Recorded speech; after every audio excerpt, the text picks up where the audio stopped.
Hello and welcome, I'm Lloyd and this is the Dressing Gown Diaries. What are we going to do in this episode? We're just going to have a little bit of wrap up of where we've got to in the pool stages. What an exciting Sunday it was.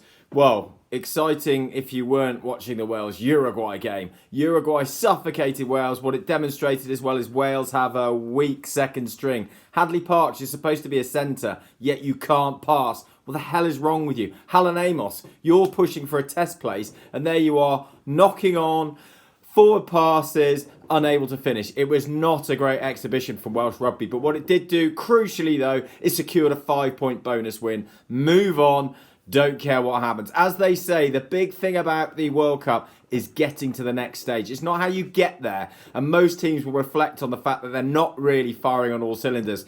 New Zealand have played well in parts against South Africa, but struggled a little bit against Namibia, got a rocket put up their arse. South Africa have looked okay with a power game against some poor opposition. England haven't really fired yet. Scotland, you've gone, a goodbye. Let's take a moment to talk about that game. Japan-Scotland, all the talk about whether the game would go on, questions about World Rugby, about whether they had really got a contingency plan in place. They should have made it clear that if the weather, and we were playing in typhoon season, this wasn't a shock. This isn't something that never happens. Admittedly, it was a massive storm, but still, contingency plans should have been in place. They should have said if they can't get the game ahead, they will move to a behind closed doors destination wherever it's safe. Japan is a massive country, so the possibilities to play in different zones clearly exist. But the game, wow, how exciting is this? Japan have suddenly discovered verve and aggression and speed. Their speed of attack, no one can get close to at the moment. Their accuracy of handling in attack, it makes defending against this so difficult.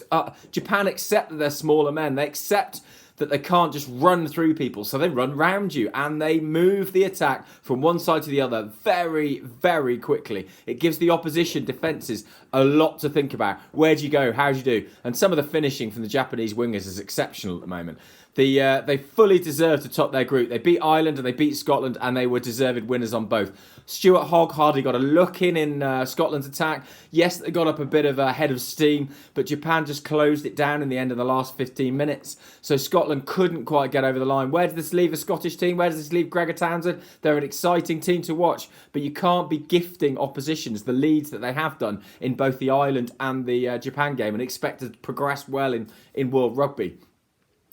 As I mentioned, England and France, their game was called off.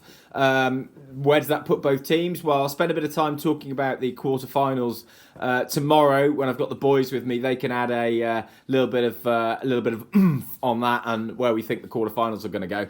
But look, all teams have progressed. You win this game, you stay until the end of the tournament. As Alwyn Jones has been telling all the Welsh players, we're 240 minutes away from glory. That's the mentality the players need to get into now, that you need to get through the quarterfinal. You're into the final week then, because regardless of whether you win or lose the semi-final, you're still playing in the third and fourth place playoff. However, the mentality now is, can we keep away from injuries? Can we avoid red cards? Can we win?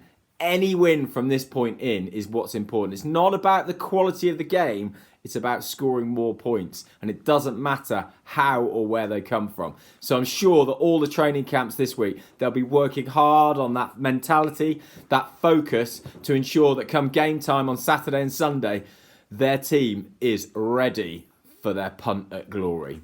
Anyway, this is the Dressing Gown Diary. Over and out for now. You enjoy your day.